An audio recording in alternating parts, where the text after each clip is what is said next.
সেই সময়ে সবাই অত্যন্ত কঠোরভাবে পর্দা প্রথা মেনে চলত। মেয়েদের অন্দরমহল এবং পুরুষদের বহির্মহল ছিল সম্পূর্ণরূপে আলাদা। ভেতর বাড়ির মহিলারা খুব প্রয়োজন ছাড়া সাধারণত বাইরে আসতেন না, আর বাইরে থেকেও ভেতর বাড়িতে যাওয়ার অনুমতি বাইরের লোকদের ছিল না। যাই হোক, এখন আসল ঘটনায় আসি। একবার আমার মা তার বাবার বাড়িতে নায়র যান। 1 সপ্তাহ থাকার পরে বাবা গিয়ে মাকে নিয়ে আসবেন এরকমই কথা হলো। তো আমার মায়ের বাবার বাড়ি ছিল বেড়া উপজেলা থেকে 10 কিলোমিটার দূরে তলট নামের গ্রামে। বেড়া আর তলট এই 2 গ্রামের মাঝে পড়ে করমজা নামের আরেকটি গ্রাম। করমজা ছিল বেশ নিরিবিলি, একেবারেই অজপাড়া গাঁ, আর মানুষের বসতি ছিল একেবারেই কম। সেখানে রাজত্ব ছিল শতবর্ষী আর বিরাটাকার সব মহিরুহুদের। গ্রামের রাস্তার 2 পাশে বৃক্ষগুলো এতই বিশালাকার ছিল যে দিনের বেলাতেও রোদের আলো ঠিকমতো পৌঁছত না, আর বিকালের বৃক্ষগুলো বয়সের কারণেই কিনা কুঁচকুঁচে কালো বর্ণ ধারণ করেছিল, আর রাস্তার 2 পাশ ছিল বিস্তীর্ণ জঙ্গল। যাই হোক, কথা মতো নির্ধারিত দিনে বাবা প্রস্তুতি নিচ্ছিলেন মাকে আনতে যাওয়ার, কিন্তু ব্যবসায়িক নানান ঝামেলা সারতে সারতে সন্ধ্যা গড়িয়ে রাত হয়ে গেল। পরের দিনেও বাবার খুব জরুরি একটা কাজ ছিল। তিনি ঠিক করলেন যত রাতই হোক না কেন আজকেই তিনি তলট যাবেন এবং কাল সকাল সকাল মাকে ফেরত নিয়ে আসবেন। অবশেষে রাত 9টার দিকে বাবা কাজ শেষ করতে পারলেন এবং বের হতে পারলেন। 9টা মানে গ্রামে তখন প্রায় নিশুতি রাত। পুরো জনমানব শূন্য রাস্তা ধরে যাত্রা শুরু করলেন তিনি। দিনের বেলা রিক্সা বা ভ্যান গাড়ি পাওয়া গেলেও অত রাতে কিছুই হয়তো পাওয়া যাবে না ভেবে হাঁটতে হাঁটতে তিনি যাত্রা শুরু করলেন। শরতের পরিষ্কার আকাশ, জ্যোৎস্না, পেজাতুলোর মতো মেঘ আকাশ জুড়ে। ঝিলে পানিগুলো চিকচিক করছে, জ্বলছে হীরের মতো। জ্যোৎস্না গলে গলে পড়ছে পাতার ফাঁক দিয়ে। গাছের পাতায় মৃদুমন্দ যেন রাতের গান শোনাচ্ছে, আর তার সাথে সুর তুলছে অসংখ্য ঝিঝি পোকা। সেই সাথে অগণিত জোনাকির মিটিমিটি আলো অসাধারণ এক মোহনীয় পরিবেশ তৈরি করল। বাবা এই অসাধারণ দৃশ্য অবলোকন করতে করতে হেঁটে চললেন। সময় পেরিয়ে গেল বেশ কিছু। বেড়া উপজেলা শেষ করে এবার করমজা গ্রামে প্রবেশ করলেন তিনি। রাত তখন আনুমানিক 11টা। করমজা গ্রামে প্রবেশের সাথে সাথে যেন পুরো পরিবেশটা একটি স্পষ্ট পরিবর্তন টের পেলেন তিনি। সেই মায়াময় মোহনীয় আবেশটি কেটে গিয়ে এক অদ্ভুত থমথমে গুমোট একটি পরিবেশের অবতারণা হলো। বাবা খুব অবাক হয়ে খেয়াল করে দেখলেন যে জোনাকিরাও কোথায় যেন গায়েব হয়ে গেছে, ঝিঝি পোকার ডাক থেমে গেছে, আর বিরাট কালো মহিরুহগুলো যেন ইচ্ছে করে জ্যোৎস্নাটাকে ঢেকে দিয়ে আরো গা ছমছমে করে তুলল পুরো পরিবেশটি। বাতাসের মৃদুমন্দও থেমে গেল। এখন বাবার নিজের পায়ের আর নিঃশ্বাসের শব্দ ছাড়া আর কোনো শব্দ নেই। ভয়ঙ্কর এক নীরবতা। হঠাৎ বাবা স্পষ্ট শুনলেন পেছনে কারো পায়ের আওয়াজ। থপ থপ করে পা টেনে টেনে যেন হেঁটে আসছে কেউ। বেশ জোরে জোরে শব্দ হচ্ছে। বাবা পেছনে ঘুরে তাকালেন, আর যা তিনি দেখলেন তার মেরুদণ্ড বরাবর ঠান্ডা শীতল স্রোত নেমে গেল। একটা বিরাট লম্বা মানুষের মতো অবয়ব রাস্তায় হাঁটছে, তবে সেটি বাবার বরাবর আসছে না, বরং সেটি রাস্তাটি আড়াআড়ি পার হয়ে সোজা অপর পাশের জঙ্গলে ঢুকে পড়ল। এত অস্বাভাবিক লম্বা কোনো মানুষের পক্ষে হওয়া অসম্ভব।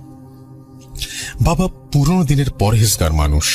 তিনি স্পষ্টই বুঝলেন খারাপ কিছুর মুখোমুখি হতে যাচ্ছেন তিনি। এরকম সময় কি করতে হয় খুব ভালোই জানেন তিনি। প্রথমেই মনে জোর করে অসীম সাহস সঞ্চার করলেন তিনি। ওটা যাই হোক না কেন, ওটাকে কিছুতেই বুঝতে দেয়া যাবে না যে তিনি ভয় পেয়েছেন। তিনি মাথা উঁচু করে আত্মবিশ্বাসের সাথে দ্রুত পা চালালেন। তিনি উচ্চস্বরে পাঠ করতে থাকলেন আয়াতুল কুরসি আর 3 কুল সূরা। বাবা খেয়াল করলেন ওনার বরাবর বনের মধ্যে তীব্র সরসর মচমচ শব্দ হচ্ছে এবং ওনার সাথে সাথেই আগাচ্ছে। বাবা সেগুলোকে পাত্তা না দেবার ভান করে দ্রুত পা চালালেন। কিছু দূর যাবার পর হঠাৎ আবার উচ্চ ফ্রিকোয়েন্সির এক কর্কশ হাসি ভেসে এলো রাস্তার একেবারে পাশ থেকেই, যেন বাবার একেবারে পাশেই। শব্দটি হায়নার হাসি আর নেকড়ের গর্জনের মিশ্রণ। বাবা পণ করলেন, কিছুতেই টলবেন না তিনি। অনেকটা দৌড়ের মতো করে হাঁটতে থাকলেন। আর একটু সামনে গেলেই করমজার এই ভয়াবহ সফর শেষ। সামনেই তলট গ্রামের সীমানা শুরু। বাবা আরো জোরে জোরে পড়তে লাগলেন আয়াতুল কুরসি। যেভাবেই হোক এইটুকু রাস্তা পার হতেই হবে। সামনে বৃক্ষরাজি কমে আসছে, পরিষ্কার চাঁদের আলো আসতে শুরু করেছে। বাবা ভাবলেন, বোধহয় এ যাত্রায় বেঁচে গেলেন তিনি। হঠাৎ তাকে হতবিহ্বল করে তার আনুমানিক 15 ফুট সামনে একটি বিশাল বৃক্ষ প্রচন্ড শব্দে ঠিক মাঝখান বরাবর এক টানে দ্বিখণ্ডিত হয়ে গেল এবং বৃক্ষটির দুই অংশ দুই পাশে 180 ডিগ্রি করে পড়ে গেল। যেন বাবার ওপর প্রচন্ড রাগ দেখিয়ে, তীব্র ক্রোধে, প্রচন্ড অশরীরী শক্তি বলে চিরে 2 টুকরো করে ফেলল অত বড় একটি বৃক্ষ। এইবার বাবা ছুটলেন প্রাণপণে। তলট গ্রামের রাস্তায় প্রায় 30 মিনিট দৌড়ানোর পরে তার শ্বশুর বাড়ি চোখে পড়ল। একেবারে দরজায় না পৌঁছানো পর্যন্ত ছুটলেন তিনি। বাড়ি পৌঁছানোর পরে সবাই তাকে বলল, এভাবে এত রাতে একা একা আসাটা কিছুতেই উচিত হয়নি তার। কিন্তু ওনার সাথে কি হয়েছে তা কাউকে জানালেন না তিনি। গোসল করে নামাজ পড়ে শুয়ে পড়লেন। ঘটনাটা এখানেই শেষ হতে পারত, কিন্তু আসল মজাটা এখনো বাকি। পরদিন সকালে যখন বাবা ঘুম থেকে উঠলেন, মা বাবাকে জানালেন মায়ের একজন মামি হঠাৎ করে কাল রাত থেকে খুবই অস্বাভাবিক আচরণ করছেন। সবাই ধারণা করছেন তার উপর জিনের আসর হয়েছে। এই জন্য হুজুর ডাকা হয়েছে। বাড়িতে অনেক শোরগোল আর মানুষের ভিড়। বাবার এই মামি অর্থাৎ মামি শাশুড়ি মধ্যবয়স্ক একজন সম্মানিত মহিলা, যিনি বাবাকে অত্যাধিক স্নেহ করতেন। বাবা বেড়াতে গেলেই অনেক আদর যত্ন করে খাওয়াতেন। বাবা তাই নিজ দায়িত্বেই ওনাকে দেখতে অন্দরমহলে গেলেন। অনেক ভিড় করে সবাই গোল হয়ে দাঁড়িয়েছিল মামির চারিদিকে, আর মাঝখানে একটি চৌকিতে বসে সম্পূর্ণ অপ্রকৃতস্থভাবে জড়সড় হয়ে জোরে জোরে হাসছিলেন মামি। বাবা সেই মামির পেছন দিকটায় গিয়ে দাঁড়ালেন। বাবাকে দেখতে পাওয়ার কথা নয় ওনার, কিন্তু বাবা দাঁড়ানোর সাথে সাথে মামির হাসি থেমে গেল। উনি পেছনে না তাকিয়েই অত্যন্ত বিদ্রুপপূর্ণ খ্যাসখ্যাসে কণ্ঠে বলে উঠলেন, কে গো জামাই, রাত্রে একা একা চলাচল করো না? বেশি মনে হয় সাহস দেখাও। সিফাতুল্লাহর মাইয়ার জামাই দেখা বাইচে গেলি, এই বেলা খালি গাছগাছরা ছিঁড়ে দিলাম, ইত্যাদি ইত্যাদি। এই বলে সে মামির কি খিকখিক হাসি, যেন খুব মজা করে হাসছেন তিনি। বাবা বাকশূন্য হয়ে কিছুক্ষণ দাঁড়িয়ে রইলেন। এরপর দ্রুত মাকে নিয়ে বেড়ার উদ্দেশ্যে রওনা হয়ে পড়লেন। শোনা গেল সেই মামি হুজুরের রুকাইয়াতে সুস্থ হয়ে ওঠেন। আরো কিছু কথা প্রসঙ্গক্রমে বলতেই হয়। আমার নানির বাবা সিফাতুল্লাহ জিন পালত। আগেকার দিনে ওই গ্রামে যখন মারামারি লাগতো, তখন সিফাতুল্লাহর কাছে রিকোয়েস্ট আসতো জিন দ্বারা জিতিয়ে দেবার জন্য। তখন উনি ওনার পক্ষের লোকদের দলে জিন হাজির করতেন। সে কি পাওয়ার হয়ে যেত তাদের, অপর পক্ষকে মারপিট করে কাবু করে ফেলত তারা। সিফাতুল্লাহ নাকি ধুতি পরতেন, হাতে একটা লাঠি থাকত, আর উনি গ্রামের মাতবর ছিলেন।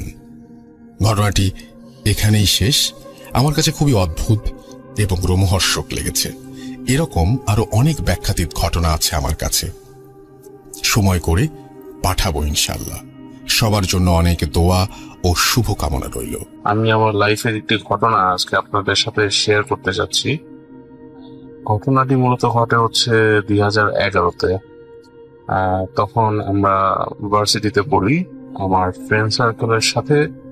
তখন আমরা প্রতিদিনই সন্ধ্যাবেলা প্রায় 10-12 জনের একটা গ্রুপ, প্রতিদিনই আমাদের রেগুলার আড্ডা দেওয়ার একটা টাইম ছিল। তো ওই রেগুলারলি আড্ডা দিতে দিতে একটা প্রোগ্রাম সেট হয় যে একটু বাইরে দূরেতে কোথাও থেকে ঘুরে আসলে কেমন হয়। তো সেদিন সবাই এক্সাইটেড ছিল বিষয়টা নিয়ে, সবাই ডিসকাস করলাম আমরা। তো যেহেতু সাডেন প্ল্যান করা, বাজেটের বিষয়ও থাকে এখানে, যেহেতু আমরা সবাই তখন স্টুডেন্ট, আমরা প্ল্যান করলাম যে এই বান্দরবনে যাব আমরা। কারণ আমাদের ফ্রেন্ড, তার আব্বার ট্রাভেল এজেন্সি আছে, সে ওখানে ফ্ল্যাট কিনে রাখছে, যাতে তার টুরিস্টরা আসলে ওখানে মানে গেস্ট রুম হিসেবে, গেস্ট হাউস হিসেবে সেটা রেন্টে ইউজ করতে পারে। তো আমরা যেদিন মানে প্ল্যানটা করি, ও বললো যে আগামী 1 সপ্তাহ পর্যন্ত ওদের ওই গেস্ট হাউসটা বা ফ্ল্যাটটা কোনো বুকিং নেই। তো চিন্তা করলাম, যেহেতু আমরা শর্ট নোটিসে বসতে চাচ্ছি, এর চেয়ে ভালো আর কিছু হতে পারে না। আর বলতে গেলে ভাগ্যের খেলায় এটা আমাদের মিটিয়ে দিয়েছে। তো আমরা খুবই খুশি যে ফ্ল্যাট পাচ্ছি, করতে যাচ্ছি প্রায় 3-4 দিন, যতদিন আমরা থাকবো ওইদিকে। তো খুবই এক্সাইটেড। পরের দিনই আমরা রওনা দিই। তো ওই বাড়িটা হচ্ছে বান্দরবন শহরের থেকে একটু দূরে, প্রায় আধা ঘন্টার রাস্তা। আর ওই বাড়িটা থেকে স্বর্ণ মন্দির একদম ক্লিয়ার দেখা যায় যদি ছাদে উঠি। তো জায়গাটার নামটা ঠিক আমার এখন মনে পড়তেছে না। যাই হোক, বাড়িটা খুবই সুন্দর, আশপাশ দিয়ে বাড়িটা খুবই খোলামেলা, বেশ বড় বড় রুম গুলো, 3 BHK ফ্ল্যাট, ওটা প্রায় 6 তলা বাড়ি। পিছনে, বাড়ির পিছনে সুন্দর খোলা জায়গা, বাগানের মতো বসার জায়গা আছে ওখানে, সানশেড আছে। তারপর মানে মোটামুটি ছোটখাটো বিয়ের প্রোগ্রাম করার মতন জায়গা ওটা বলা যায়। তো আমাদের খুব ভালোই লাগলো, কারণ আমরা যেরকম চাচ্ছিলাম নিরিবিলি, রাত্রে আমাদের ফায়ার ক্যাম্প প্লাস বারবিকিউ করার কথা, সেই অনুযায়ী আমাদের মানে ওই পরিবেশটা খুবই মানানসই হয়ে গেল। তো আমরা সবাই খুব খুশি, যেহেতু মনের মতন পেয়ে গিয়েছি, আর কোনো চিন্তা নেই। তো আমরা সবাই সবার মতন রুমে গিয়ে ফ্রেশ ট্রেশ হয়ে আমরা শোয়ার জন্য, ডিনার করে শুবো, সে প্রিপারেশন নিচ্ছি। তো সেদিন রাতে আমরা ঘুমায় পড়ি। পরদিন সকালে দারোয়ান এবং ওই কেয়ারটেকার ওখানকার, তাদের সাথে আমরা ভালো মতন পরিচয় হই। তারা মানে খুবই ভালো মনের মানুষ, বলতে গেলে আসলে খুব মন খুলে কথাবার্তা বলতে পারে। ওখানকার লোকাল ওরা, ওদের কথাবার্তা খুব ভালোই লাগলো শুনতে। তো যাই হোক, রাত্রেবেলা অ্যাজ ইউজুয়াল ওরা আমাদেরকে বারবিকিউ করার জন্য, বনফায়ার করার জন্য যা যা ইকুইপমেন্ট দরকার সবই ওরা ম্যানেজ করে দিল, সবকিছু ওরা সেট করে দিল। আমরা রিকোয়েস্ট করলাম ওদেরকে আমাদের সাথে থাকার জন্য, 10টা পর্যন্ত থাকবো, কিন্তু এরপরে আর থাকবো না, ওদের সকালবেলা উঠতে হবে, এর জন্য ওরা চলে গেল। যাই হোক, আমরা প্রায় 12টা পর্যন্ত সেখানে, 12টা কি 1টা পর্যন্ত ওই বাড়ির পিছনে পার্টি করলাম, গান বাজনা করলাম, মজা করলাম, তারপরে ঘরে এসে পড়লাম। এরপর থেকেই আর কি, ঘরে আসার পর থেকে আর কি সমস্যাগুলো শুরু হয় আসলে। সর্বপ্রথম যে সমস্যাটা হয় সেটা হচ্ছে যে আমাদের সবারই মানে কেমন জানি মেজাজটা বিগড়ে যায়, আমাদের সবারই মেজাজটা বিগড়ে যায়, আর মাথা হালকা হালকা ব্যথা করতে শুরু করে। তো আমি ফার্স্টে বলি যে আমার মাথাটা ব্যথা করতেছে, কফি খাবো, তোরা কেউ খাবি? আমরা সাথে করে মোটামুটি এই টাইপের কিছু কিছু মানে ইনগ্রেডিয়েন্টস নিয়ে গিয়েছিলাম, যেগুলো মানে আমাদের লাগবে, যেমন কফি, কোক, ফ্রুটস, এই টাইপের বিস্কিট, কুকিজ। আর একটা জিনিস বলে রাখি যে আমাদের গ্রুপের মধ্যে ড্রিঙ্কস করে না কেউ, কারো কোনো ব্যাড হ্যাবিট নেই। 3-4 জন আছে শুধু ওদের স্মোক করার অভ্যাস, কিন্তু এছাড়া অন্য কোনো খারাপ কোনো অভ্যাস আমাদের কোনো গ্রুপের কারোরই নেই। তো এই সমস্ত কারণে যে মাথা ব্যথা হবে বা ওই টাইপের কোনো কিছু না। তারপর আমরা যখন মানে সবাই একসাথে বলতেছি যে হ্যাঁ সবারই মাথা ব্যথা করতেছে, তো সবাই চিন্তা করলাম যে যেহেতু ট্রাভেল করছি আমরা গতকাল, আর সারাদিন এক্সাইটেড কাজ করছি, দৌড়াদৌড়ি করছি, সেই কারণে হয়তো টায়ার্ডনেস এর কারণে এরকম হচ্ছিল। যাই হোক, তো সবাই আসলে মানে আমি চা বানাচ্ছি, আর সবাই কেমন যেন মুখ গোমরা করে ঘরের ভিতরে বসে আছে। ড্রয়িং রুমে আমার 3 ফ্রেন্ড একসাথে বসছে, হঠাৎ করে ওদের ভিতরে কেন যেন একটা কথা কাটাকাটি শুরু হয়ে গেল। বিষয়টা আমার কাছে মানে অদ্ভুত লাগলো, কারণ আমাদের এই ওদের মধ্যে কথা কাটাকাটি হওয়ার কোনো কারণে নেই, কোনো সময় হয় না, আর ওরা এরকম না, কথা কাটাকাটি করার মতন ছেলে ওরা না। তো হঠাৎ করে মানে যে তুচ্ছ বিষয় নিয়ে কথা কাটাকাটি শুরু করলো। আমি শুনতেছি অনেকক্ষণ ধরে, আমি চিন্তা করলাম যে জিনিসটা থেমে যাবে, দেখি না আমার মতন আরো বাড়তেছে, ওদের গলার টোনটা বাড়তেছে। তো আমি সাথে সাথে মানে কিচেন থেকে চলে গেলাম, সামনে গিয়ে বললাম, ভাই তোরা কি করতেছিস, কি হয়েছে, সমস্যা কি? তো ওরা বলতেছে, হঠাৎ করে মানে ওদের চেহারা দেখে অবশ্য মনে হলো কি যে কোন একটা ঘোরের ভিতরে ছিল বা হেডফোটাইজড অবস্থায় ছিল। আমি যে ওদেরকে ঘুম থেকে উঠালাম, এমন ভাবে আমার দিকে তাকালো। তো আমার দিকে তাকালো পরে বলতেছে, এক দুই সেকেন্ড চিন্তা করি, কি চিন্তা করে যেন বললো, আসলে মাথাটা ব্যথা, আমাদের কি যে করতেছে আমরা নিজেও বুঝতেছি না। এরকম বলে ওরা আবার সোফার মধ্যে বসে একের উপরে বলতেছে সরি সরি, যেটা কখনো করে না আসলে। আমাদের মধ্যে যত দুষ্টুমি ফাজলামি করি না কেন, যত এগুলো আমরা কখনো সরি বলি না একজন বা থ্যাংক ইউ এটা আমি কিছু করি না। আমরা ফ্রেন্ডশিপটা খুব স্ট্রিক্টলি মেনটেন করি আসলে আমাদের। তো আমার কাছে খুব অড লাগলো যে এরকম বিহেভ করতেছে, আর সবার মন মানসিকতা একসাথে এরকম কেন হলো আমি বুঝতেছি না। তো হঠাৎ করে আমার মাথার মধ্যে একটু একটা জিনিস নাড়া দিল, কারণ এই টাইপের মানে প্যারানর্মাল সমস্যা সম্বন্ধে আমার কিছুটা হলেও ধারণা আছে, কারণ আমার মানে ফ্যামিলিগত ভাবে অনেক কিছু এটা আমি এক্সপিরিয়েন্স করছি। এই টাইপের আমাদের ফ্যামিলিতে এই টাইপের অনেক সমস্যা হচ্ছে বা হয় বা হয়েছিল বলা যায়। তো সেখান থেকে আমার একটা ঘটনার কথা মনে পড়ে, এই টাইপের এই ঝগড়ার বিষয়টা। তখন আমার মাথায় নাড়া দেয় যে এই টাইপের কিছু কিনা নাকি টায়ার্ডনেস থেকে হচ্ছে। তা আমি পরে চিন্তা করলাম, না ওই টাইপের কি হবে, আমরা ছেলে মানুষ, আমাদের তো ওরকম কিছু হওয়ার কথা না, আমরা তো তেমন উল্টাপাল্টা কিছু করিনি যে ওরকম খারাপ কিছু হবে। যাই হোক, তো সেদিন রাতে আমরা ঘুমিয়ে যাই যে যার মতো। আমি একটু রাত পর্যন্ত জাগনা থাকি, একটু হাঁটাহুটি করি, তারপরে দেখা যায় 3টা বা 4টার দিকে ঘুমিয়ে পড়ি। তো পরের দিন সকালে আমরা ঘুম থেকে উঠে বাইরে ঘুরতে যাওয়ার জন্য রেডি হই।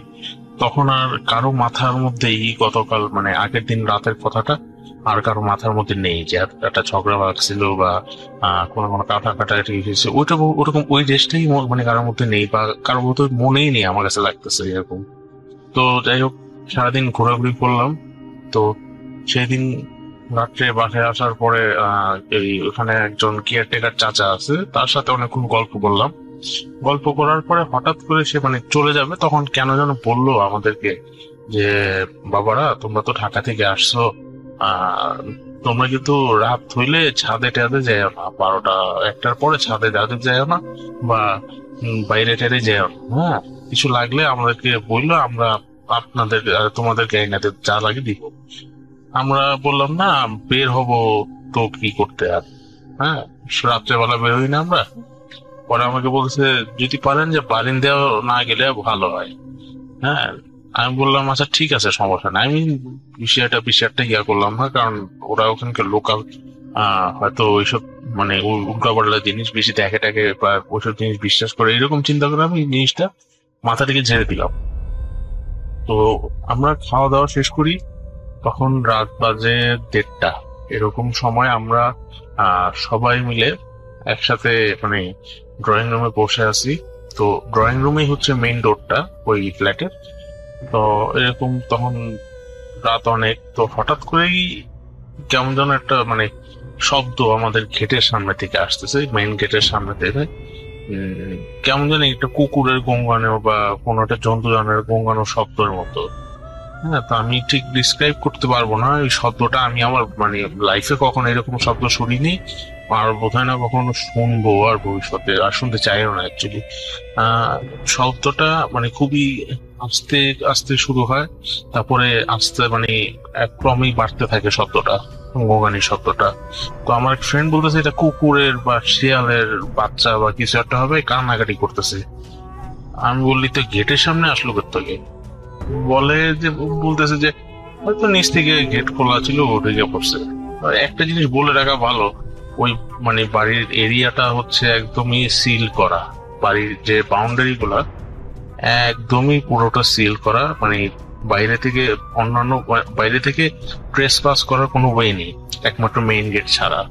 আর যদি মানে ট্রেস পাস করতে হয় কাটা তার কেটে তারপরে আসতে হবে, যেটা জন্তু ধরনের মানে কুকুর বেড়ালের পক্ষে সম্ভব না, যেটা বলতে গেলে।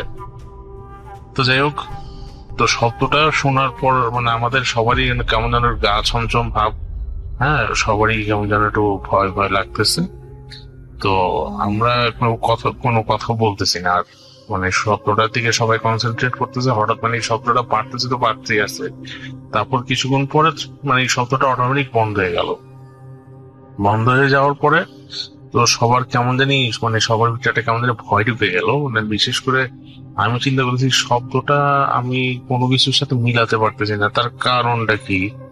যে এরকম শব্দ তো কোনো জানোয়ারের হয় বলে আমার মনে হয় না। আমি কুকুরের কান্না বা বিড়ালের কান্না অনেকবার শুনছি, কিন্তু এইরকম হয় বলে তো, যাই হোক হতে পারে বন্য প্রাণীর হয়তো ভয়েস এরকম হতে পারে, আমি শিওর না। তারপরে প্রায় কিছুক্ষণ পরেই যখন একটু আমরা কথাবার্তা শুরু করলাম, তখন হঠাৎ করেই 4-5টা কুকুর বোধহয় একসাথেই হবে, যে আমাদের বাড়ির মানে যে সাইডটাতে আমরা বারবিকিউ পার্টি টাটি করলাম ওখান থেকে চিল্লাচিল্লি শুরু করছে। তো যখন কুকুর এরকম মানে ডাকাডাকি শুরু করলো, তখন মানে সবাই আবার মানে চমকে গেল যে বিষয়টা কি হচ্ছে এখানে। তো কুকুর আবার এখন এত রাত্রে কুকুর ডাকে কেন? আরেকজন বলতেছে কুকুর না, এটা শেয়াল, কারণ ডাকটা শেয়ালের মতো। না, আমরা আসলে অতটা মানে না, মানে এই বিষয়ে পারদর্শী না যে শিয়ালের ডাক আর কুকুরের ডাকটা আলাদা ভাবে করবো। তবে আমাদের মধ্যে 2জন বলতেছে যে ওটা শিয়ালের ডাক, কুকুরের ডাক। আমি বলি আচ্ছা ঠিক আছে, যেটাই হোক এরকম ডাকাডাকি করার মানেটা কি?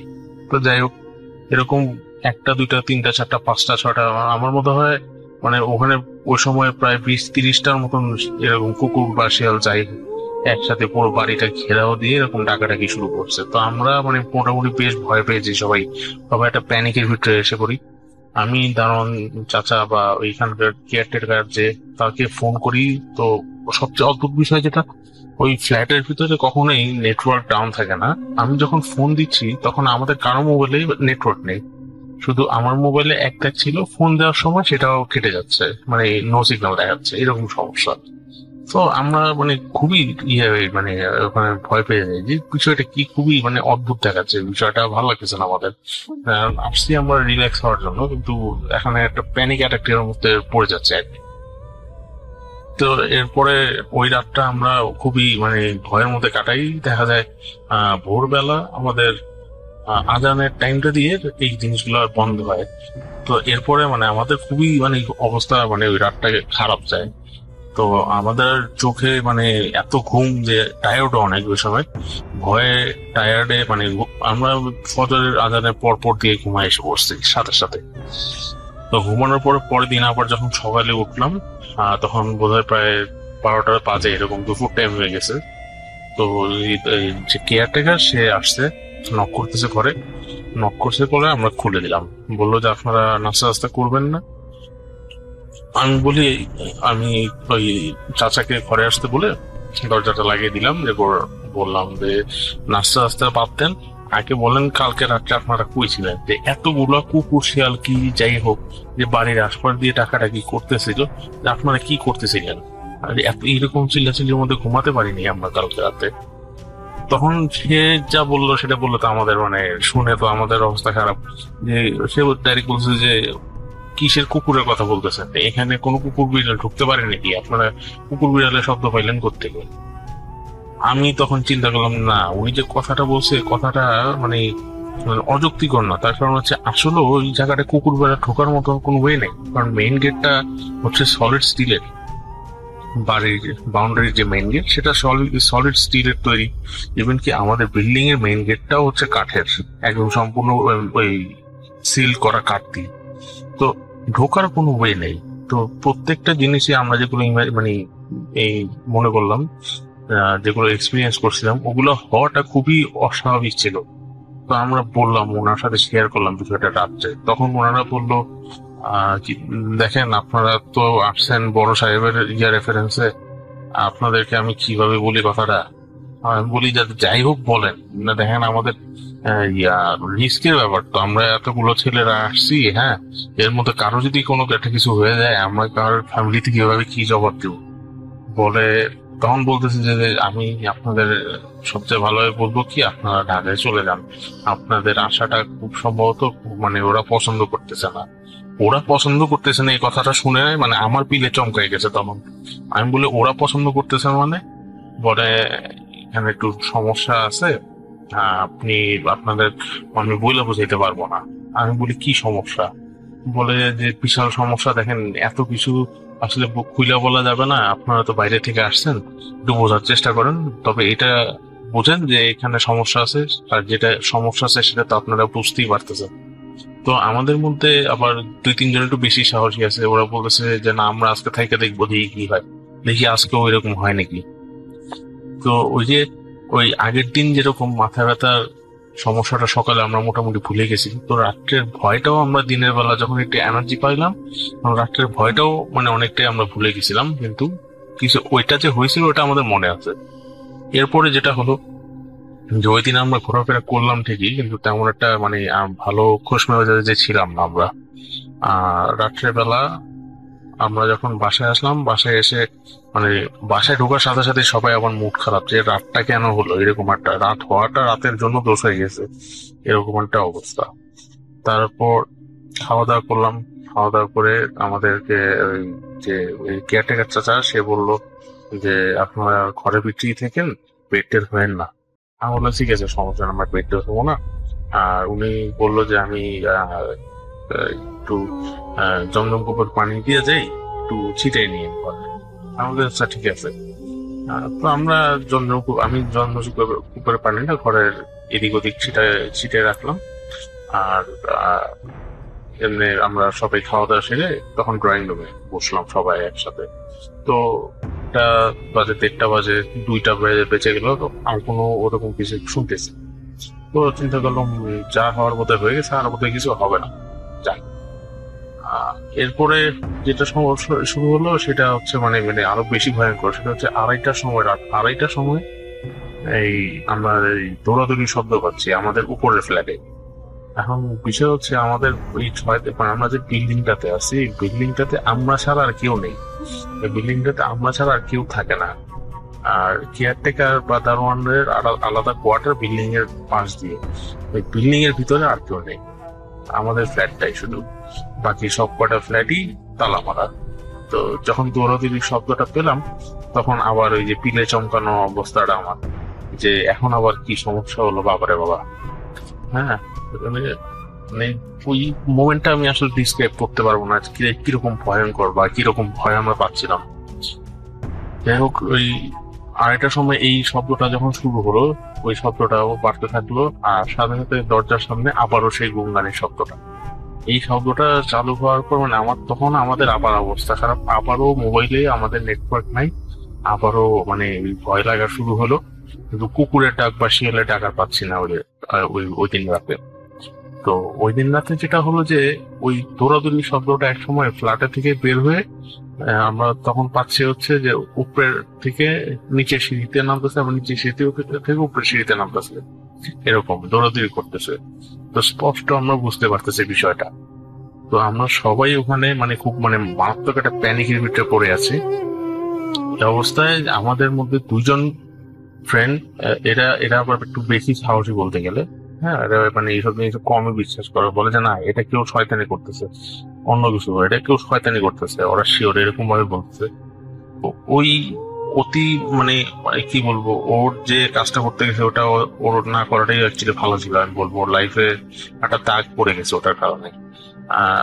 যেটা করছে যে ও প্ল্যান করলো যে উপরে থেকে যখন নিচে নামবে তখন সাথে সাথে দরজাটা খুলে দেখবে, কারণ দরজাতে খুললেই সিঁড়িটা দেখা যাচ্ছে। তো যখন আমরা অনেক করে না করলাম ওকে যে এরকম কাজটা করার দরকার নেই, যখন ও গেল ওই গেটের সামনে, ওই গোঙ্গানিটা তখনও আসতেছে, গোঙ্গানির স্বপ্নটা, আর উপরে থেকে তখন নিচে নামবে।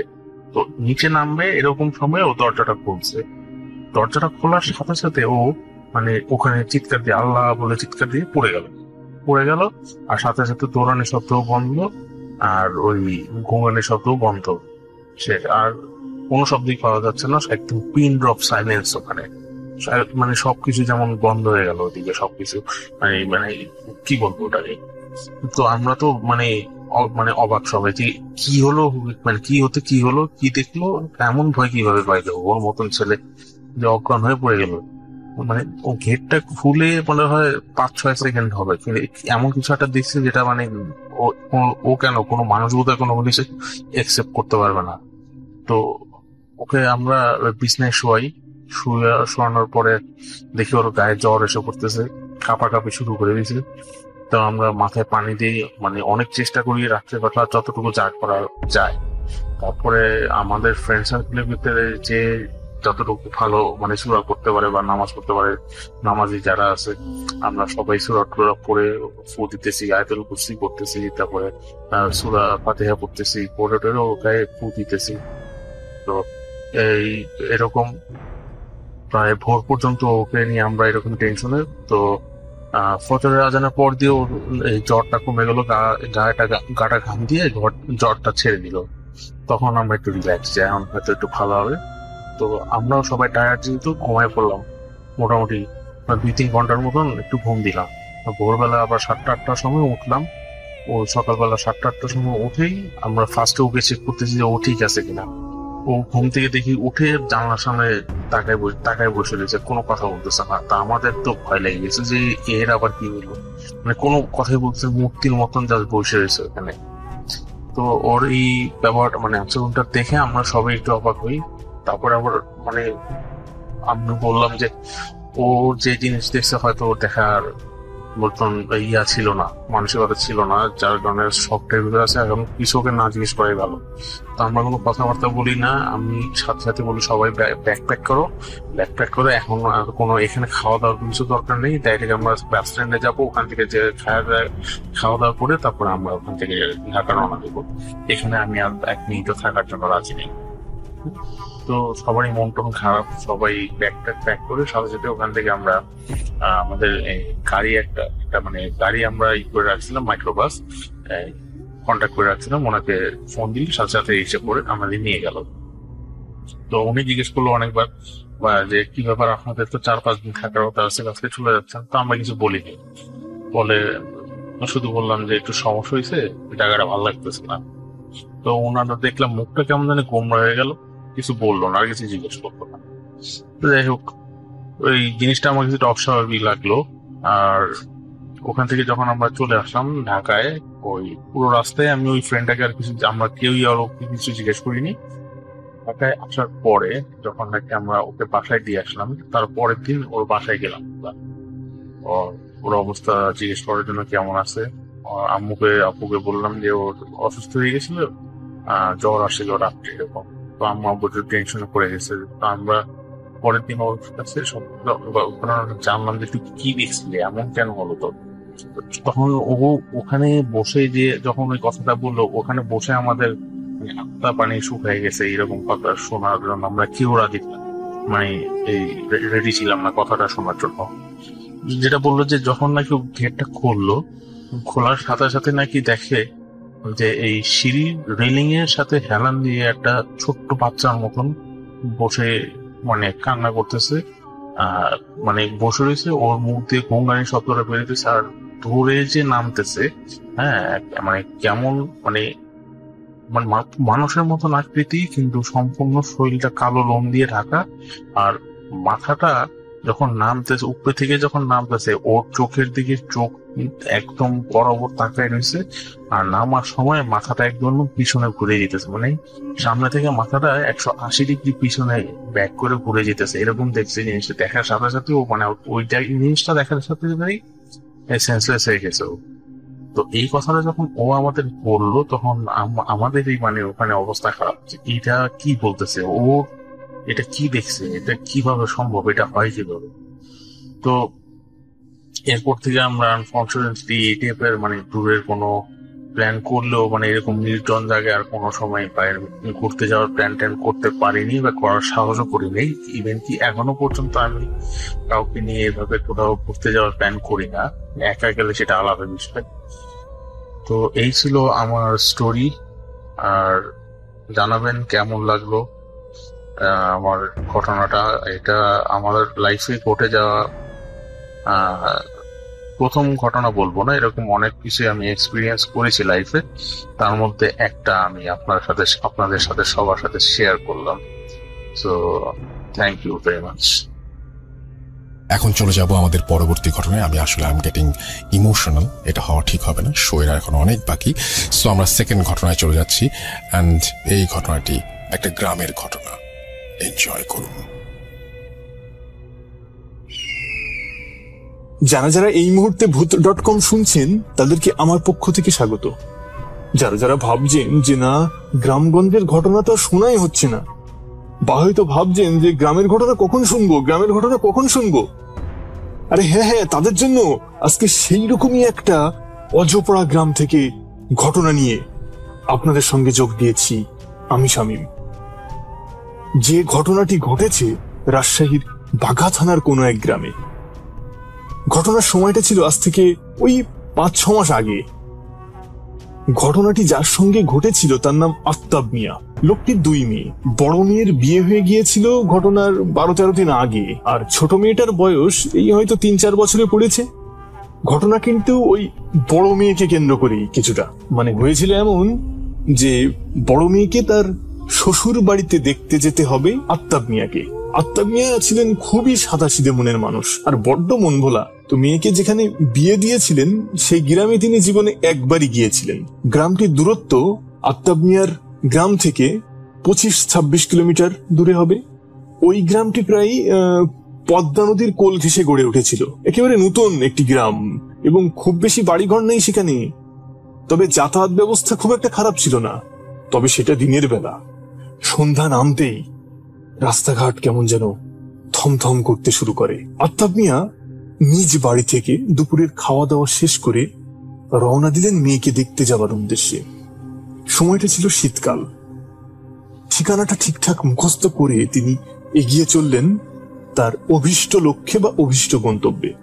নতুন জামাই বাড়ি যেতে গেলে তো সামাজিকতার খাতিরে অনেক কিছু নিয়ে যেতে হয়, খাবার দাবার, এটা ওটা সেটা। তাই আফতাব মিয়া বাঘা বাজার থেকে তার কেনাকাটাগুলো শুরু করলেন। তিনি মাছ কিনলেন, মিষ্টি কিনলেন, আরো অনেক জিনিসপত্র ইত্যাদি ইত্যাদি। সবকিছু কিনে শেষ করতে করতে তার বেশ দেরি হয়ে গেল, কারণ বাজারে সেই দিন প্রচন্ড ভিড় লেগেছিল। যা হোক, আর কোন রকম দেরি না করে তিনি একটি ভ্যান ভাড়া করে দ্রুত এগিয়ে চললেন জামাই বাড়ির দিকে। বলে রাখি যে জামাই বাড়ি যেতে গেলে একটি ছোট বাওড় পার হতে হয়। বাওড়ের এ পাশ পর্যন্ত এক রুটের গাড়ি চলাচল করে, আর বাওড়ের ওই পাশটাতে ওই গ্রামের ভ্যান ট্যান বা ওই গ্রামের রুটের ভেতরে গাড়ি চলাচল করে, 3 চাকার গাড়ি, এই সমস্ত গাড়ি। বাউড় পর্যন্ত পৌঁছাতে পৌঁছাতে বেশ সন্ধ্যা হয়ে গেছে আফতাব মিয়ার। তাড়াহুড়ো করে তিনি ভ্যান থেকে মালামালগুলো নিয়ে এগিয়ে গেলেন সাঁকো পাড়ি দিতে। কিন্তু পার হয়ে দেখলেন সাঁকোর ওই পাশে কোনো যানবাহনই নেই।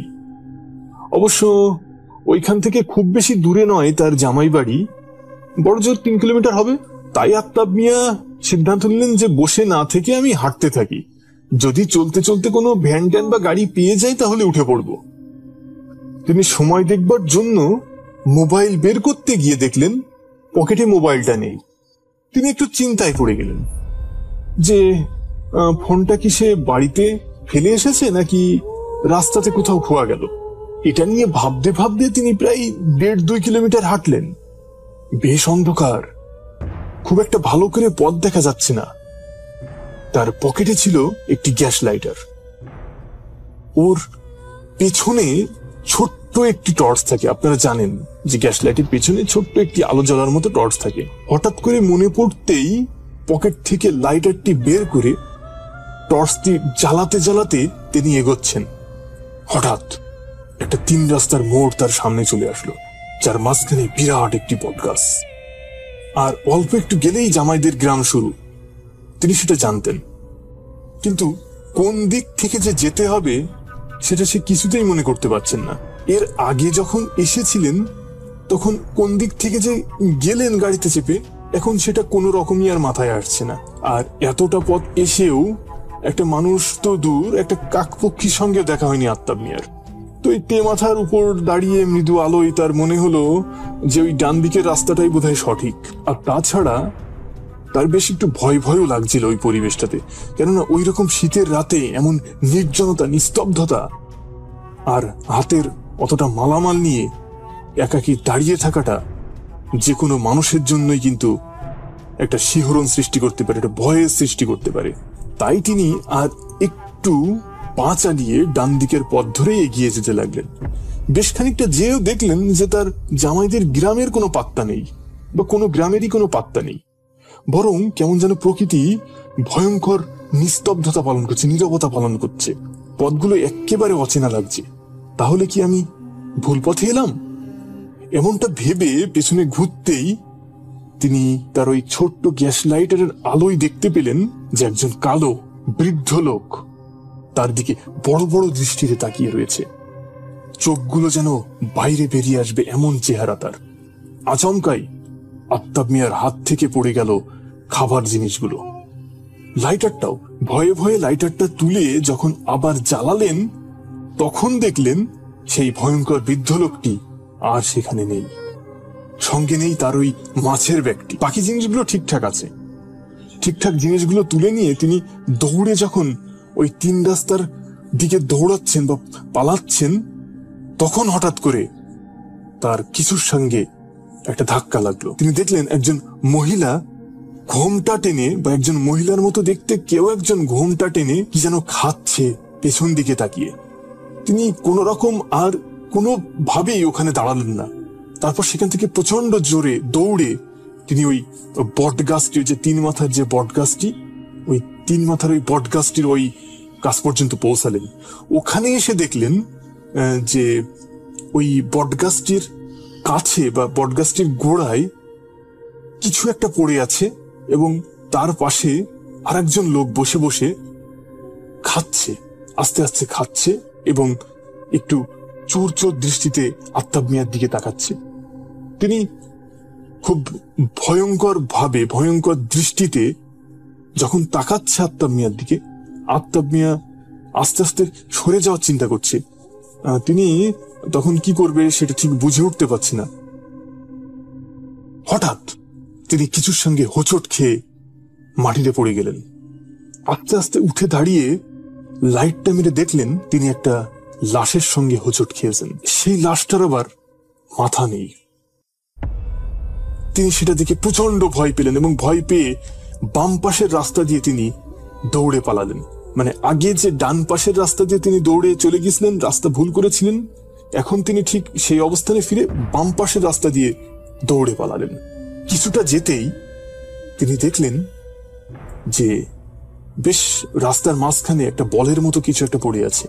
স্বাভাবিকভাবেই তিনি সেখানে লাইট মারলেন, এবং লাইট বেড়ে যে জিনিসটা দেখলেন সেটা আরো বেশি ভয়ঙ্কর, আরো বেশি মারাত্মক। একটা মানুষের জীবনকে বা মানুষের হৃদয়কে সর্বোচ্চ ভয় লাগানোর মতো একটি পরিবেশ বা একটি অবস্থা, একটি মুহূর্ত তখন তার সামনে এসে হাজির। তিনি দেখলেন যে সেই ফুটবলের মতো জিনিসটা যে পড়ে আছে সেটি একটি লাশের মাথা, এবং সেটা আর কারোর মাথা নয়, সেটা তার নিজের মাথা। সম্ভবত তৎক্ষণাৎ তিনি সেখানে অচেতন হন। জ্ঞান ফিরতেই জানতে পারলেন যে তিনি তার জামাই বাড়িতে আছেন।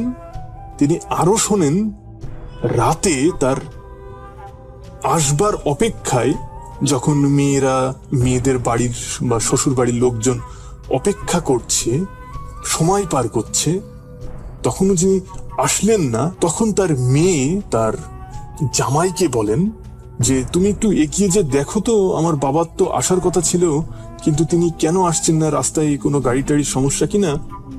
আর যেহেতু মোবাইল ছিল না, মোবাইলে যোগাযোগ করার কোনো পথই ছিল না। জামাই তার একজন বন্ধুকে নিয়ে বড় একটি টর্চ লাইট নিয়ে এগিয়ে যেতে থাকলেন বাউড়ের দিকে। বাউড়ে না যেতেই বেশ পথের মাঝখানেই অজ্ঞান হয়ে পড়েছিলেন তার শ্বশুর মশাই সেখানে। তাছাড়া আর কোনো কিছু চিহ্ন নেই। তখন জ্ঞান ফেরানোর বহু চেষ্টা করলেন, কিন্তু সব চেষ্টাই বিফলে গেল। বিফলে যাবার পরে দুজনে মিলে তাকে ঘাড়ে করে নিয়ে আসলেন, মানে আফতাব মিয়াকে ঘাড়ে করে নিয়ে আসলেন বাড়িতে নিয়ে আসলেন। তারপর তার জামাই পরদিন সকালবেলা যখন শ্বশুরমশাইয়ের জ্ঞান ফিরল, তখন শ্বশুরমশাইকে জিজ্ঞাসা করলেন যে আপনি অজ্ঞান হয়ে গেছিলেন কিভাবে। উত্তরে আফতাব মিয়া সব কথা খুলে বললেন, গতকালকের পুরো ঘটনাটা খুলে বললেন। জামাই বলল, ও আচ্ছা, আপনি তো ওই কালীর মোড় বটতলা থেকে ডান দিকে গেছিলেন তাই না? ওই বটতলা থেকে ডান দিকে তো কিছুটা গেলেই এটা বড় শ্মশান। যদিও এখন আর ওখানে মানুষ টানুষ পোড়ানো হয় না, ব্যবহার হয় না, কিন্তু আগে প্রায় 16-17 গ্রামের মানুষের সব সৎকার কিন্তু ওখানেই হতো। এখন ওইদিকে মানুষ খুব একটা যাতায়াত করে না। সেই আগের হিন্দু মানুষগণ, হিন্দু যে বসতিগুলো ছিল সেগুলো আস্তে আস্তে বিলীন হয়ে যাওয়ার কারণে এখন ওখানে আর পোড়ানো টোড়ানো হয় না। তবে ওই জায়গাটা এখন মানুষজন খুব একটা যায় না, বেশ ভয়ের নাকি শোনা যায়। আত্তাব মিয়া খুবই মর্মাহত হন এবং এই ঘটনা নিয়ে সে বহুদিন ভাবতে থাকেন। যদিও তার কোনো শারীরিক সমস্যা টমস্যা কিছু হয়নি, সে বেশ সুস্থ, এখনো সুস্থ, কিন্তু জামাই বাড়ি সে আর যান না। ঘটনাটি আমি পেয়েছিলাম বাঘার তুহিনের কাছ থেকে। অপেক্ষা করছি তার কাছ থেকে আরো এমন সমস্ত ঘটনা পাওয়ার জন্য, যাতে করে ভূত.com এর প্ল্যাটফর্মে উপস্থাপন করতে পারি আমি শামীম এই সমস্ত ঘটনা। ভালো থাকুন, নিরাপদে থাকুন, শুনতে থাকুন ভূত.com। আউযু বিল্লাহি মিনাশ শাইতানির রাজিম। বিসমিল্লাহির রহমানির রহিম। আসসালামু আলাইকুম লিসেনার্স। আসসালামু আলাইকুম রাসেল ভাই। আপনি সবসময় ভালো থাকেন। আল্লাহ পাক যেন আপনাকে সমস্ত অবস্থায় ভালো রাখেন, যাতে আমরা আপনার কাছ থেকে আজীবন যেন এরকম ঘটনা বা এরকম একটা প্রোগ্রাম পাইতে পারি। এই জন্য মনের সাধুবাদ জানাই আপনাকে। আর রাসেল ভাই, আপনার কথা মতো আমি সেই রকম একটা কোয়াইট প্লেসে এসেই ঘটনাটা শেয়ার করতেছি। এটা আমার সাথে ঘটে যাওয়া ঘটনা এবং আমি সেই স্পটেই দাঁড়াই আছি। যাই হোক, আমি আমার ঘটনায় চলে যাচ্ছি। প্রথমে আমার পরিচয় দিচ্ছি। আমার নাম পরাগ। আমি দিনাজপুরের বিরামপুর বরেন্দ্র চরণভূমি থেকে বলছি। এখানে অনেক ঘটনা আছে রাসেল ভাই, আমি একে একে শেয়ার করব আপনাকে। তো এই ঘটনাটা ঘটে 2019 সালের ফার্স্ট দিকে। তো আমাদের এখানে একটা রেল লাইন আছে, এই রেল লাইন ঘিরে অনেক ঘটনা আছে। সেখানকারই একটা ঘটনা আপনাকে বলতেছি, যেটা আমার সাথে এক্সপিরিয়েন্স হয় আর কি আমার। তো আমাদের রেল লাইনের ধারে একটা অনেক বড় একটা অফিস আছে, ফিশারি অফিস। এখানে মৎস্য প্রজনন, কৃত্রিম প্রজনন করা হয় এখানে। তো এখানে আমরা ছেলেপিলেরা আড্ডা দেই, ভিতরে গল্প গুজব করে গান টান গাই। তো একটা পিকনিক রাখছিলাম, পিকনিকে গেছিলাম। তখন বাজে রাত 8:30। তো আমি খাওয়া দাওয়া করে 9টার ভিতরে আমাকে একটু তাদের আগে একটু ব্যাক করতে হবে, দোকানে যেতে হবে আমার। বাবা ফোন করছিল, যার কারণে আমি এখান থেকে বের হয়ে আসি। তো এদিক দিয়ে যাওয়ার দুটো রাস্তা আছে। এক হলো আমি রেল লাইন দিয়ে হাঁটতে হাঁটতে রেলগেট দিয়েও যাইতে পারবো, আবার এদিক দিয়ে রেল লাইন পার হয়ে পাড়ার ভিতর দিয়েও যাইতে পারবো। তো দুটো একই পথ, চিন্তা করলাম যে রেল লাইন যাচ্ছে, রেল লাইন দিয়ে যাই। তো এর ভিতরে একটা ফোন কল আসে, আমি কথা বলি আর রেল লাইন দিয়ে হাঁটতে হাঁটতে যাই। আর আমার সামনে দিয়ে বরেন্দ্র ট্রেনটা স্টেশনের দিকে ঢুকতেছে আস্তে আস্তে। তো আমি চিন্তা করলাম যে ট্রেনের পিছিয়ে পিছিয়ে হাঁটতে হাঁটতে চলে যায়। কারেন্টও ছিল ওই সময়, কারেন্ট থাকলে একটু হয় কি আশপাশগুলো দেখা যায় সুন্দরভাবে, আর কারেন্ট চলে গেলে একদম স্তব্ধ। তো আমি হাঁটতে হাঁটতে যাচ্ছি, তো একটু পরে আমার কলটা শেষ হয়ে যায়, আমি ফোনটা কাটি। হঠাৎ করে হাঁটতে হাঁটতে রেল লাইনে আমার বাম পায়ে কি যেন একটা আঘাত লাগলো। আঘাত বলতে কি, মানে ফুটবলের মতো, ফুটবলে যেরকম পা দিয়ে আপনি শর্ট করলে পরে সামনে আগায় যায়, এরকম ফুটবলের মতো পাটা লেগে একটু আগায় গেল এরকম মনে হইলো। তো কারেন্টটা ওই সময় চলে গেছে। তো আমি ফোনটা কাইটে লাইটটা বের করে যখন দেখছি, রাসেল ভাই বিশ্বাস করবেন না, ওই সময়টা ওটা দেখার জন্য আমি কেন, যত লিসেনার আছে যারা এরকম মানে এক্সপিরিয়েন্স করে, তারা কেউ চাবে না যে এরকম একটা সামনে এইরকম একটা জিনিস পড়ুক। তো দেখি কি, একটা কাটা মাথা রাসেল ভাই আমার দিকে তাকায় আছে, চোখগুলো বড় বড় করে, আর ডান দিকে তার অবশিষ্ট দেহটা পড়ে আছে। আমি তো রাসেল ভাই পুরাই শকড যে এরকম একটা মানে ইনসিডেন্ট আমার সঙ্গে হবে। আমি ওখানে মানে কি করব বুঝতে পারি না। আমি ওই জায়গাটা দেখার পরেই আমি কোনো রকমই ওখান থেকে পার হয়ে চলে আসি রাসেল ভাই। সামনে একটা ব্রিজ আছে, তারপরে রেলগেট। তো ব্রিজের ওখানে কয়েকজন ছেলে বসেছিল, আমাকে আমার মানে পাগলামো দেখে আমি মানে পাগলা চিল্লাচ্ছিলাম আর কি, হ্যাঁ এটা কি হইলো, হ্যান তেন কেন দেখলাম আমি এরাচ্ছি, এভাবে করে নিজেকে বুঝ দিতেই পারতেছিলাম না। একদম মানে ক্রেজি হয়ে গেছিলাম রাসেল ভাই, যেটা বলে বুঝাইতে পারবো না। ওই সময়ের আমার ইনসিডেন্টটা যার সঙ্গে হয় সেই ভালো বলতে পারে। তো আমি কোনো রকমে পার হয়ে চলে গেছি। পরবর্তীতে আমি আর দোকানে যেতে পারিনি, আমার ভাইয়ের অফিসে যাই আমি একটু নিজেকে শান্ত করার চেষ্টা করলাম। তো রাসেল ভাই ওই ভাইয়ারা আমাকে এখন জিজ্ঞেস করে যে আসলে কি হয়েছে। তো আমি বললাম যে ভাই এরকম রেলে কাটা লাশের মাথার সাথে আমার পায়ে বাড়ি লাগছে, এরকম আমার সাথে এই ঘটনাটা ঘটছে। তো আসলে ঘটনাটা কতটা ভয়ের ঘটনা রাসেল ভাই এটা আমি জানি না, তবে আমার এক্সপিরিয়েন্সটাই আমি আপনাকে শেয়ার করতেছি। তো ভাইয়া আবার পরে বললো উনিও ইন্টারেস্ট হইলো, চলো তো একটু দেখে আসি। তো আমি এখানে আবার আসলাম।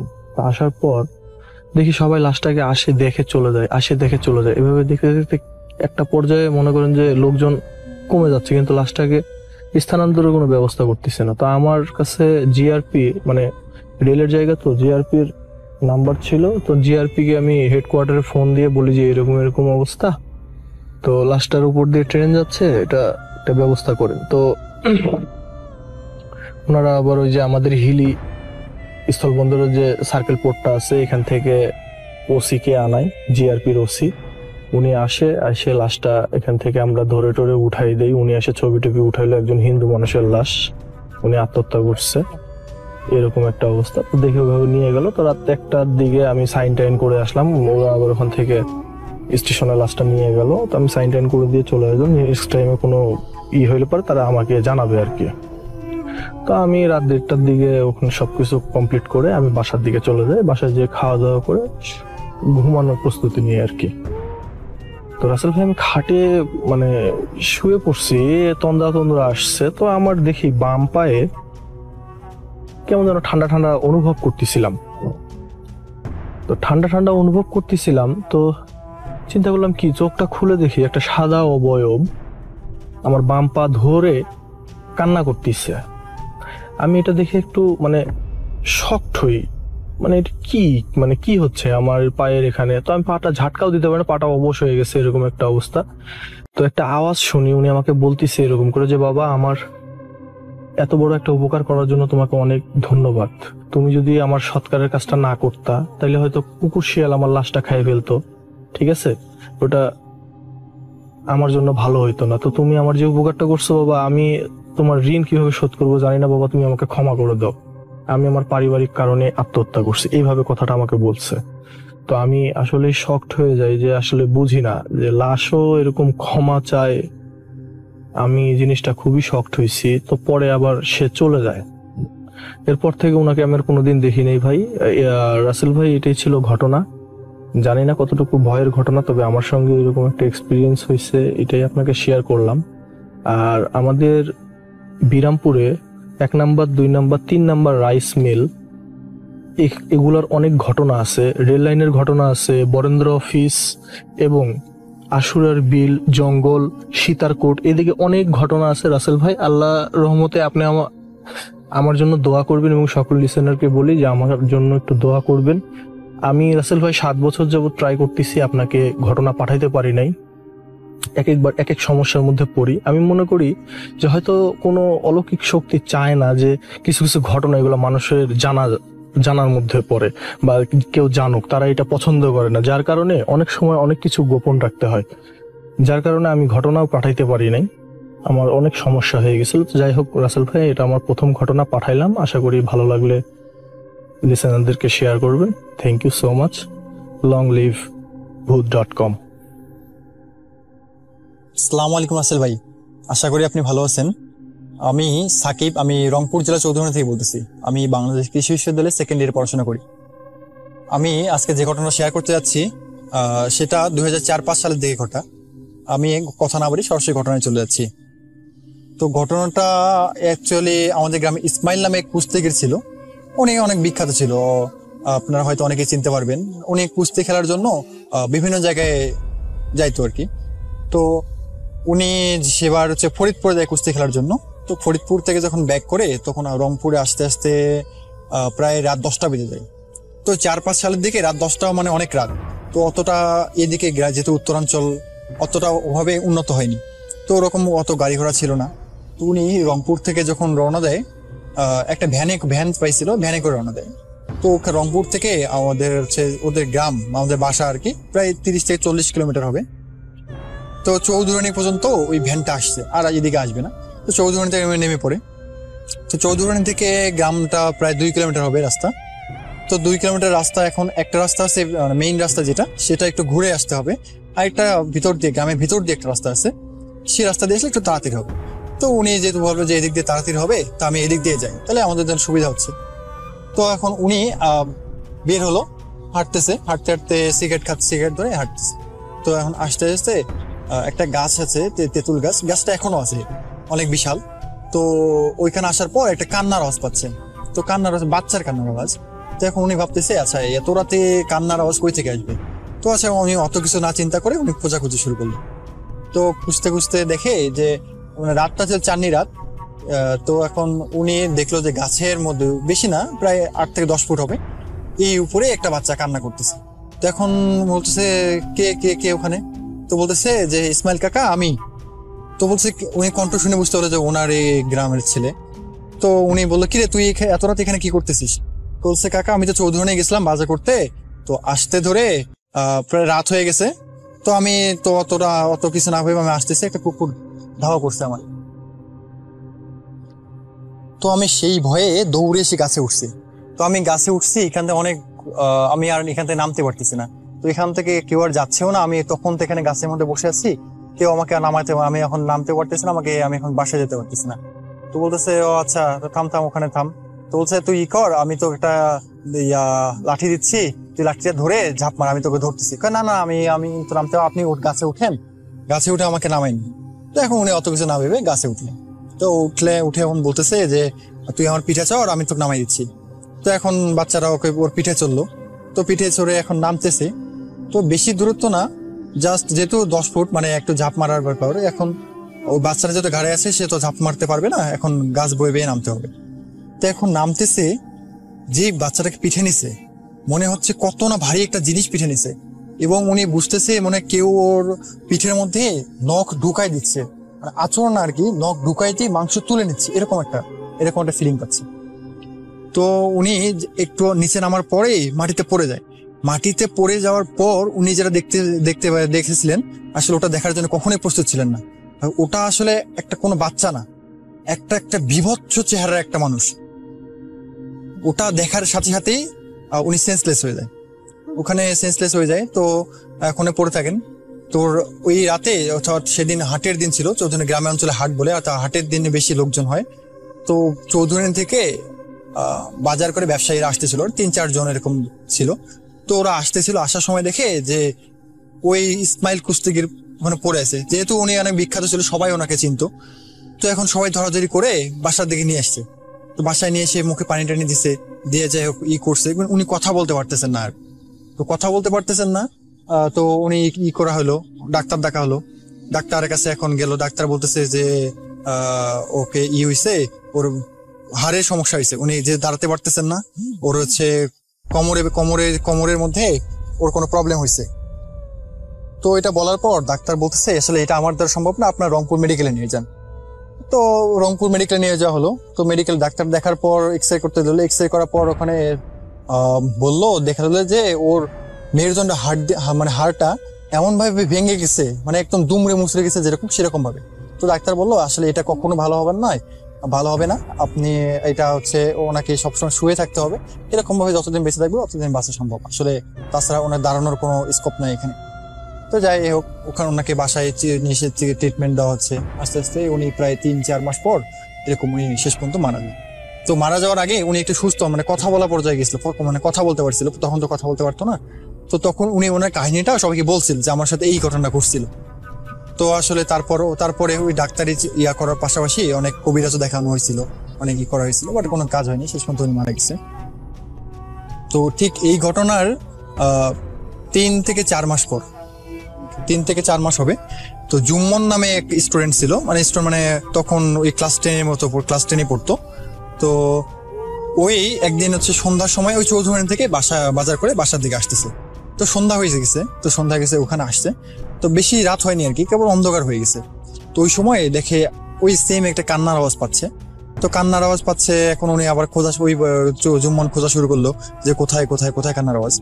তো দেখে যে ওই ডালের মধ্যে একটা মেয়ে বাচ্চা, এবার ছেলে না, এবার মেয়ে বাচ্চা একটা কান্না করতেছে।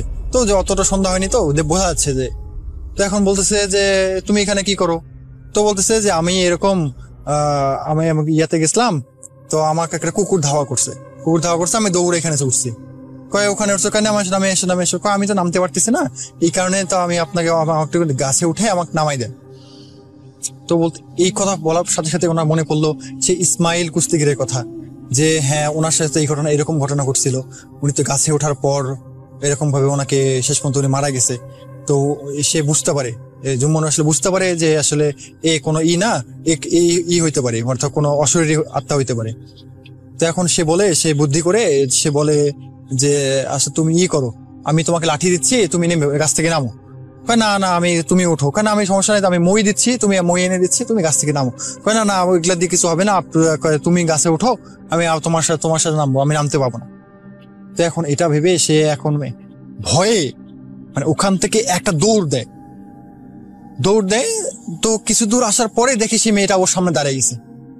সে ওই বাচ্চাকে দেখে মানে ওর যে চেহারা দেখছে, আসলে সেই চেহারা দেখার জন্য সে কখনোই প্রস্তুত ছিল না। একদম বিভৎস চেহারা দেখছে, বিভৎস চেহারা দেখে সে ওখানে পড়ে যায়, সেন্সলেস হয়ে পড়ে যায়। তো সেন্সলেস হয়ে পড়ে যায়। তারপর ওকে অনেক খোঁজাখুঁজি, ওকে পাওয়া যায় না। পরের দিন সারাদিন খুঁজে, সেই রাতেই খোঁজা হয়েছে, সবাই মিলে নাকি খুঁজছে, তো ওকে পাওয়া যায়নি। তো এখন যখন পরের দিনও পাওয়া যাচ্ছে না, তার পরের দিনও পাওয়া যাচ্ছে, এরকম করে 1 সপ্তাহ কেটে যায়, কোনো খোঁজ নাই, প্রায় 1 বছর কেটে যায়। 1 বছর পর সে যে রাস্তা থেকে হারাই গেছিল, ঠিক বিকেল বেলা ওইখান দিয়ে সে হেঁটে আসতেছে। তো হেঁটে আসতেছে, সবাই কি জুম্মন ভাই, সবাই এখন ছোট বাচ্চারা প্রথমে দেখছে, জুম্মন ভাই কই গেছলি, কোনো কথা বলে না। তো এখন সবাই আস্তে আস্তে সবাই জানাজানি হয়, কে জুম্মন আসছে। 1 বছর পর জুম্মন আসছে, তোর বাবা মা খোঁজ পায়, বাবা মা দৌড়ে আসে বাসায়, এসে ওকে বাসায় নিয়ে যায়। মাথায় পানি ঢেলে, মানে ওই কথা বলতেছিল না, মাথায় পানি ঢালার পর একটু পরে এখন বলে যে হালকা কথাবার্তা বলে। তো বলে যে আমাকে খাবার দাও। সে বলে খাবার দাও, মানে সে প্রচন্ড ক্ষুধার্ত, বলে যে আমার খাবার দাও। হ্যাঁ, সবাই এখানে খাবার দাবার দিল, দিয়ে এখন সে একটু হালকা একটু সুস্থ হইলো।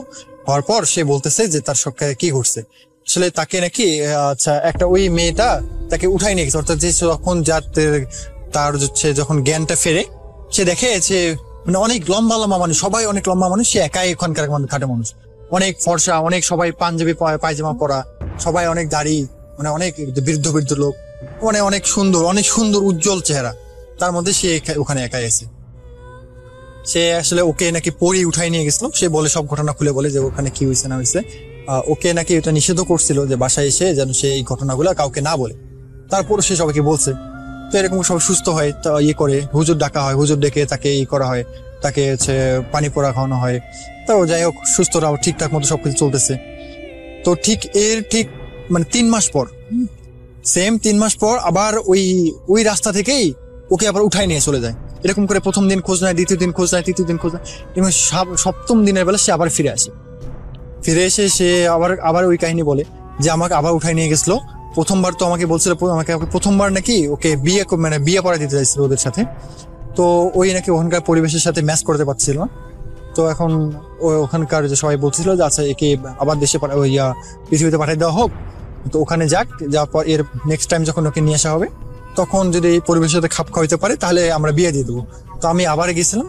তো যাওয়ার পর এবার আমি তো ওখানকার দিকে আমি বুঝতে পারছি, তো আমি তো ওখানে থাকবো না, কারণ একটা মানুষ কখনো একটা জিনের সাথে থাকতে পারে না, জিন পরিদের সাথে থাকতে পারে না, মানুষ আসলে মানুষের সাথেই সম্ভব। তো তারপর আমাকে আবার এখানে পাঠিয়ে দেয়। তো আমি যে আবার আসি, তো এরকম ভাবে ওই ছেলে এখনো আছে এখানে আছে। তো উনি নাকি মাঝে মাঝে এখনো বিয়ে শাদী করছে। তো এখন মাঝে মাঝে হুট করে 2-3 দিনের জন্য উদা হয়ে যায়, আবার চলে আসে, এরকম কিছুদিন পর পরে এখনো ঘটনা ঘটে। উনি এখনো বেঁচে আছে। তো এই ছিল রাসেল ভাই আমার ঘটনা। আশা করি আপনি ভালো থাকবেন। আসসালামু আলাইকুম। চলে যাচ্ছি ঘটনায়। তিনি লিখছেন, রাসেল ভাই আমার সালাম নিবেন, আশা করি ভালো আছেন, আর আপনি তো সবসময় ভালোর দলে থাকেন, আর ভালো দলে থাকেন সবসময়, এটাই আমার একমাত্র কামনা। আমি আপনার পুরনো একজন লিসেনার মোহাম্মদ সিকান্দার আলী, ওমান থেকে লিখছি। আমি আমার বাড়ি চাঁদপুর জেলা সদরে, সেই 2012 থেকে আপনার সাথে আছি, এখনো আছি, এবং ইনশাল্লাহ আপনার সাথে থাকব। আমার নিজের সাথে ঘটে যাওয়া একটি ঘটনা লিখব বলেও লিখি না, যদি আমার এই ঘটনাটি ভূত.com সিলেক্ট না হয়, কিন্তু আজ লিখেই ফেললাম। যদি আমার প্রিয় ভূত.com সবার সাথে শেয়ার করার মতো হয় তাহলে পড়ে শোনাবেন। জি ভাই, আপনি লিখেছেন এবং আমি শেয়ার করছি সেটা। Thank you so much. 17 December 2018 রোজ সোমবার ঢাকা গাউসিয়া মার্কেট সংলগ্ন একটা মার্কেটে আমি টেলারিং এর কাজ করতাম, ইস্টার্ন মল্লিকা, এবং আমার বন্ধুর দোকান ছিল সেখানে। আগামীকাল মঙ্গলবার মার্কেট সাপ্তাহিক বন্ধের কারণে আজ সোমবার রাত 9টার সময় দোকান বন্ধ করে রওনা দেই সদরঘাটের উদ্দেশ্যে লঞ্চে করে বাড়িতে যাব বলে। সদরঘাটে এসে লঞ্চে উঠে এবং লঞ্চ ছাড়ে রাত 10টায় চাঁদপুরের উদ্দেশ্যে, এবং চাঁদপুর লঞ্চ ঘাটে এসে দেখলাম প্রায় রাত 2টার মতো সময়। আগেই বলে রাখা ভালো, চাঁদপুর লঞ্চ ঘাট থেকে আমার বাসায় যেতে পায়ে হেঁটে সময় লাগে মাত্র 5 থেকে 7 মিনিট। আমার এলাকা নিশি বিল্ডিং এর নতুন রাস্তা। যাই হোক, সবই চেনা জানা রাস্তা, ঘর বাড়ি, মানুষজন, তাই পায়ে হেঁটেই চলে আসলাম নিশি বিল্ডিং রাস্তার মাথায়। তখন আমি খেয়াল করলাম আমার বাসায় যাওয়ার রাস্তায় আমার সামনে একটু দূরে একটা আম গাছের নিচে একজন দাঁড়িয়ে আছে। আমি তাকে এই এলাকায় আগে কখনো দেখিনি, কারণ আমি আমার এলাকার সবাইকে চিনি, যেহেতু আমি এই এলাকারই। সময় তখন রাত 2টা। একা ভাবছি আর সামনের দিকে হাঁটছি। এত রাতে গায়ে আকাশি রঙের পাঞ্জাবি, পরনের লুঙ্গি, ফর্সা চেহারা, মুখে ছোট ছোট দাঁড়ি, আনুমানিক বয়স 35 থেকে 38 হবে। কে এই লোক? আগে তো কখনো তাকে এই এলাকায় দেখেছি বলে মনে হয় না। যাই হোক, আমি তাকে কিছু জিজ্ঞেস করব না ভেবে তার সামনে দিয়ে চলে যাব ভাবতেই সে আমাকে বলল, ভাই, চাঁদপুর ডোমকাটা কোথায়? আমাকে একটু বলবেন? বিশ্বাস করেন, যার সাথে ঘটনা ঘটে সেই একমাত্র বোঝে যে তার কি হয়েছে, কি ঘটনা ঘটছে বা ঘটতে যাচ্ছে। তখন আর আমি আমার মাঝে নেই। আমি তখন ভাবছি, হে আল্লাহ, তুমি এই অচেনা মানুষটাকে এখানে এত রাতে দাঁড় করিয়ে রেখেছ আমার কাছে জিজ্ঞাসা করার জন্য, তাও আবার লাশ কাটা ঘরের ঠিকানা। তখন আমি বললাম, জানি না ভাই। এই জানি না বলেই আমি আর পেছনে না তাকিয়ে সোজা গিয়ে বাসার গেটে নক করি এবং গেট খুলে দেয়। বাসায় ঢুকে ফ্রেশ হয়ে শুয়ে পড়ি আর ভাবছি, এই লোকটিকে আমার জন্যই সে কি অপেক্ষা করছিল? লাশ ঘরের ঠিকানা জিজ্ঞেস করছিল, আর অন্য কাউকে পেল না। পরের দিন মঙ্গলবার বেলা 11টার সময় এলাকার বন্ধুর একটা রিচার্জ করার দোকানে বসে ফেসবুক ব্রাউজ করছিলাম। হঠাৎ নিচে একটা নিউজ পোস্টে দেখলাম চাঁদপুর জেলার ফরিদগঞ্জ থানার দেবপুর গ্রামের বাসিন্দা মোহাম্মদ মঈনুদ্দিন তার পারিবারিক সমস্যার কারণে সে তার স্ত্রী, 2 সন্তানকে হত্যা করার পর নিজে গলায় ফাঁসি দিয়ে আত্মহত্যা করে মারা যায়।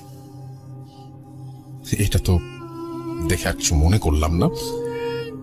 বলে রাখা ভালো, চাঁদপুর সদর জেলা থেকে ফরিদগঞ্জ থানায় যেতে গাড়িতে সময় লাগে প্রায় 2 ঘন্টার মতো। যাই হোক, দিন গেল, রাত্রে শুয়ে শুয়ে ফেসবুক ব্রাউজ করছি। এক সময় আবার সেই আজকের দিনের মরে যাওয়ার ভিডিওটার নিউজ আমার সামনে আসলো। আমি তা না দেখে শুয়ে পড়লাম, কিন্তু ঘুম আসছে না। হঠাৎ মনে হলো, একটা ভাবনা এলো, আজকের এই ভিডিও লোকটা কোথায় যেন দেখেছি, খুব পরিচিত। আবার মোবাইলটা হাতে নিয়ে আমি দেখলাম যে সময়টা রাত 2টা। ফেসবুক অন করে সেই ভিডিওর পোস্টটাকে সার্চ করি, পেজের টাইম লাইনে ভিডিওটা ভালো করে দেখি। আমি আর নিজেকে ধরে রাখতে পারলাম না, এটা কি করে সম্ভব এবং কেন হলো তাও আমার সাথে। সেই গতকাল রাতে আমার সাথে দেখা হওয়া লোকটি ভিডিওতে ফাঁসি নিয়ে মারা যাওয়া সেই লোক। পরের দিন সকালে আমি চাঁদপুর সদর থানায় যাই। আমার পাসপোর্ট হারিয়ে গেছে, তাই থানার কর্তব্যরত অফিসার আমার কাছ থেকে একটি অনুমোদন পত্র নেয় নতুন পাসপোর্ট করার জন্য। তা নিয়ে থানা থেকে বের হলাম এবং দেখলাম 2 ভ্যান গাড়িতে 4টা লাশ, একটাতে বড় মানুষের 2টা লাশ, অন্যটাতে বাচ্চার 2টা লাশ। আমি একজনকে জিজ্ঞেস করলাম, ভাই, এই লাশ কোথা থেকে এসেছে? জবাবে লোকটি বলল, ভাই, লাশটি ফরিদগঞ্জ থেকে আসছে। লাশ ঘরে নিছিলাম, পোস্টমর্টম করছে, অহনো থানায় নিতেছি। আমি আর অন্য কোনো কথা না বলে চলে গেলাম কাজে। সোমবার দিবাগত রাতে লোকটি তার পরিবারের সবাইকে মেরে সে নিজেও মারা যায়, এবং সেই রাতে আমার সাথে তার দেখা আমি মেলাতে পারছি না। তো আপনি এবং আপনাদের কাছে প্রশ্ন, কেন আমার সাথে এই ঘটনাটি ঘটল? ভিডিওটা আমি আপনাকে পাঠালাম, আর যদি চান আমার সাথে যোগাযোগ করতে তাহলে যোগাযোগ করবেন। আমার নাম মোহাম্মদ সিকান্দার আলী। এরপর তিনি ইমো নাম্বার দিয়েছেন এবং তারপরে তিনি তার ফোন নাম্বার দিয়েছেন, এবং তিনি বলেন যে এটাই আমার ঘটনা ছিল, গুছিয়ে লিখতে না পারার জন্য তিনি ক্ষমা প্রার্থনা করেছেন, এবং তারপরে তিনি লিখেছেন আমি গুছিয়ে লিখতে পারিনি, এবং তারপরে তিনি ধন্যবাদ জানিয়েছেন ভূত.com পরিবারকে। এই ছিল ঘটনা, এবং খুবই অদ্ভুত একটা ঘটনা, এবং আশা করছি যে আপনাদের ভালো লেগেছে। আমরা চলে যাব আমাদের পরবর্তী ঘটনায়, এবং আশা করছি যে এই ঘটনাটিও আপনাদের ভালো লাগবে, কারণ এটি একটি পরী নিয়ে ঘটনা, এবং ঘটনাটি এসছে ইন্ডিয়া থেকে। চলুন শুনি। হ্যালো রাসেল ভাই, আমি জুলিয়েট ফ্রম কলকাতা, ইন্ডিয়া। আমি আপনাকে 2 সপ্তাহ আগে একটি ঘটনা পাঠিয়েছিলাম, তো আজ আপনাকে আমি আর একটি ঘটনা বলবো, যেটা আমারই দিদি, যার ঘটনা আমি আগে শেয়ার করেছি, তার নিজের খুড়তুতো ভাইয়ের সাথে ঘটা, মানে তার কাকার ছেলের সাথে।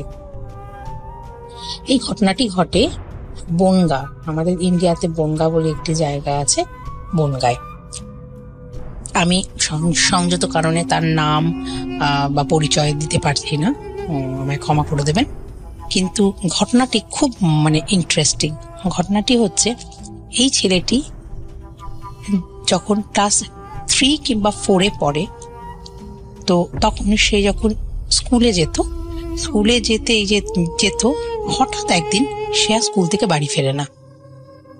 7 দিন, 8 দিন, 10 দিন হয়ে যায়, খোঁজ পুলিশ, থানা, কোথাওই তাকে পাওয়া যায় না। হঠাৎ করে 7-10 দিন বাদে তার বাড়ির পেছনে একটা বাঁশ ঝাড় আছে, সেখানে তাকে বসে থাকতে দেখা যায়। এবার তো বাড়িতে তাকে তুলে আনা হয়, তাকে বারবার জিজ্ঞাসা করা হয় যে তুমি কোথায় গিয়েছিলে, তুমি কোথায় গিয়েছিলে, কি করেছো? কোনো উত্তর দেয় না। তাকে প্রচুর বকা হয়, মারা হয়, তাকে প্রচুর ভাবে ফোর্স করা হয় বলার জন্য, বাট কিছুতেই হি ওয়াজ স্টাবার্ন, ও কোনো কথাই ও উত্তর দেয় না। আবার ও নর্মাল লাইফ চলছে, হঠাৎ করে আবার গায়েব, স্কুল থেকে আর বাড়ি ফেরে না। এই ঘটনাটি দীর্ঘ অনেক দিন বলতে আমি আপনাকে ভুল বললাম রাসেল ভাই, এটা দীর্ঘ অনেক বছর এই এরকম ভাবে চলে। দিনে দিনে ব্যাপারটা আরো বেশি ফ্রিকুয়েন্ট হতে থাকে।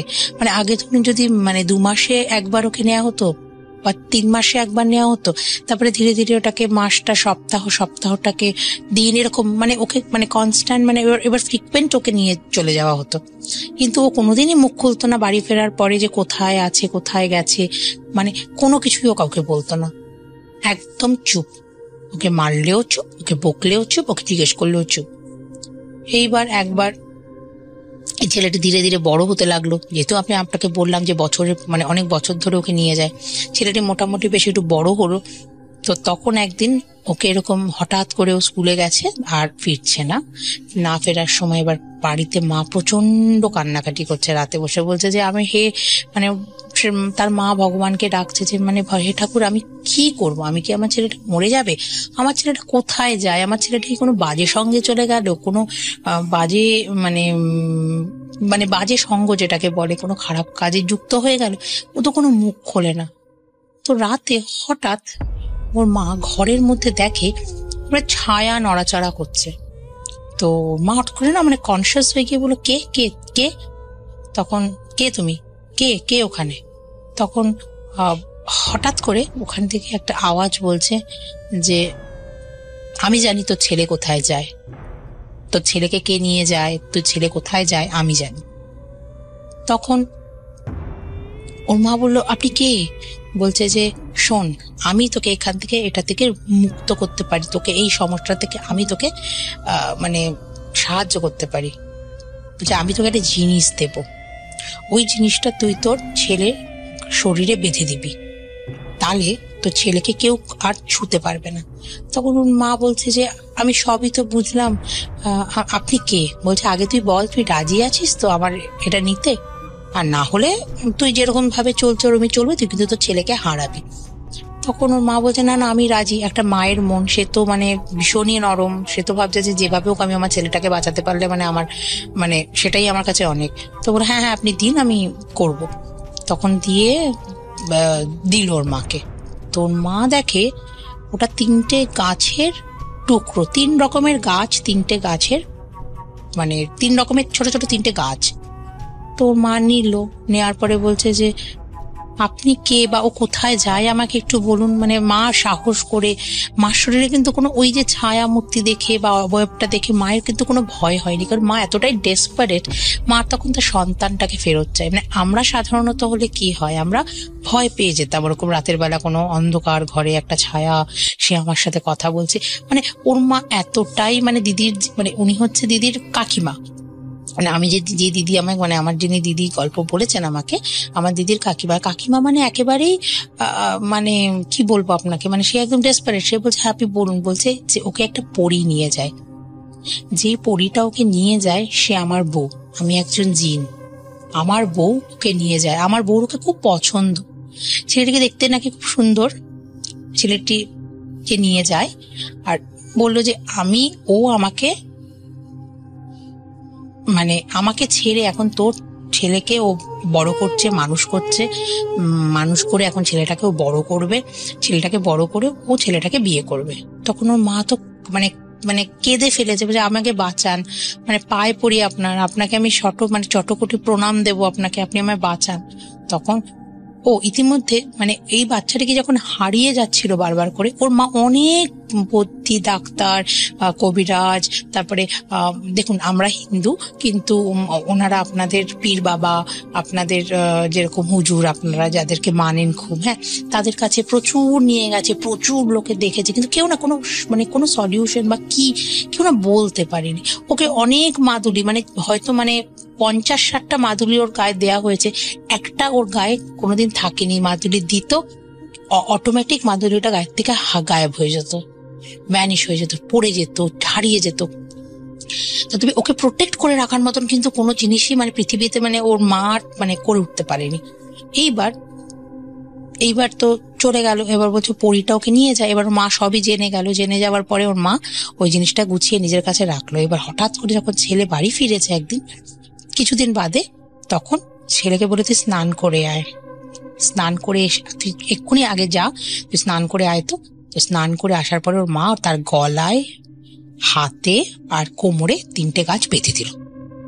বিশ্বাস করুন, তারপরে সেদিন রাতে বাড়ির বাইরে তাণ্ডব, গাছ পড়ে যাচ্ছে, জিনিসপত্র ভেঙে চুরে যাচ্ছে, গাছের ডাল চালের উপর পড়ছে, চালের উপর মনে হচ্ছে কেউ দাপিয়ে দাপিয়ে লাফিয়ে লাফিয়ে দৌড়চ্ছে, মানে রাগান্বিত আওয়াজে, কান্নার আওয়াজ, কিন্তু কেউ কাউকে কিছু দেখতে পাচ্ছে না। তখন ছেলেটি বাইরে বেরিয়ে বলল, শোনো, তুমি তো পড়ি আর আমি একটি মানুষ, আমার সাথে তোমার কোনোদিনই মানে বিবাহ হওয়া সম্ভব নয় বা মানে সংসার করা সম্ভব নয়। তুমি তোমার জগতে যেরকম আছো ভালো থাকো, আমাকে আমার জগতে ভালো থাকতে দাও। এটা বলার পরে তার কোনো উপায় নেই, ওকে তো ছুতে পারবে না। তখন ওরা চলে গেল, পরীটি চলে গেল। তো ছেলেটির আর কোনো ভয় নেই। এইবার ছেলেটি মুখ খুলে বলে যে ওকে নাকি এরকম স্কুলে ফেরার পথে প্রথম থেকেই একটা কেউ চোখ বন্ধ করে বলতো, আমি কিছু দেখতে পেতাম না মা, খালি দেখতাম যে ওরকম ফরফর করে পাখনার আওয়াজ, ফরফর করে হাওয়ায় একটা দেশে আমায় নিয়ে যেত। সে দেশটা স্বর্গ, নরক, মর্ত, পাতাল, আমি কিচ্ছু জানি না, কিন্তু জায়গাটা অসম্ভব অপূর্ব সুন্দর, নিখুঁত একটা জায়গা, যার বাড়ি ঘর দৌড়, বাগান, ফুলের বাগান, সব কিছু বড্ড গোছানো, সুন্দর, পরিষ্কার, একদম অন্য রকম, মানে তার সাথে আমাদের সাধারণ মানে কোনো মিল নেই। সেকেন্ডলি, ওখানকার যে খাবার তা নাকি ভীষণ সুস্বাদু। সে খাবারের এই মানে আমাদের পৃথিবীতে এরকম খাবারের স্বাদ মানে কোথাও পাওয়া যাবে না, একেবারেই অন্যরকম একটা স্বাদের খাবার, যেটা অপূর্ব খেতে। তৃতীয়ত, এক্সকিউজ মি, তৃতীয়ত ও বলতো যে আমাকে না মা, ওদের যখন কোনো রকম অনুষ্ঠান হতো বা যেটাকে আমরা আজকালকার কমন মানে রেগুলার ওয়ার্ডে ওটাকে পার্টিজ বলি, মানে যেটা আগেকার দিনের নিমন্ত্রণ যেটাকে বলে, তো সেরকম নিমন্ত্রণ ওকে নিয়ে যেত। কিন্তু ওকে না, ও যেহেতু মানুষ, ওকে কোনো পরীরা পছন্দ করতো না, মানে he was not liked by all the fairies, okay পছন্দ করতো না পরীরা। কিন্তু ওকে তখন এই মানে পরীটি যে ওকে ভীষণ ভালোবাসতো, সে মানে ওকে ওখানে গেলে পরে সরার উপর পা দিয়ে দিয়ে যেতে হতো। এবার সরার উপর পা দিলে তো আমাদের মতো মানুষ পা দিলে তো ভেঙে যাবে, তাই ওই পরীটি তাকে নিজের পায়ের উপর দাঁড়াতে বলতো, আর ও এরকম ভাবে সরার মধ্যে জলের উপরে সরা রাখা, ভাসময় সরা, ওর উপরে পা দিয়ে দিয়ে দিয়ে ওই পরী ওকে নিয়ে যেত। নিয়ে গিয়ে ওখানেও দেখতো পুরো সোনায় মোড়া, হ্যাঁ, বাসন কোসন সোনা, হিরে মুক্ত জোয়ার, মানে অত এলাহি জিনিস, মানে এ রাজরাজারও মানে যুগে আমরা হয়তো দেখিনি, মানে এমন সুন্দর, এমন মানে এক্সোটিক যেটাকে আমরা বলি, বা এত মানে ভীষণ অপূর্ব আর কি।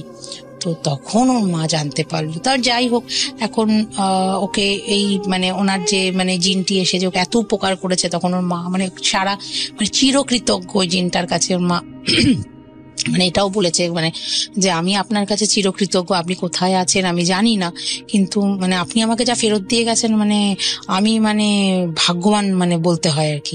তো যাই হোক, তারপরে এখন ছেলেটি আছে, এখন ছেলেটির প্রায় এখন আমি ছেলে বলা উচিত না, উনি একজন লোক, ওনার প্রায় 50 বছর এখন বয়স, ওনার সংসার, স্বামী ওয়াইফ আছেন, ছেলে মেয়ে আছেন, উনি বনগাঁয় থাকেন, এখনো ওখানেই আছেন। সো মানে দিদির ভাই আর কি, মানে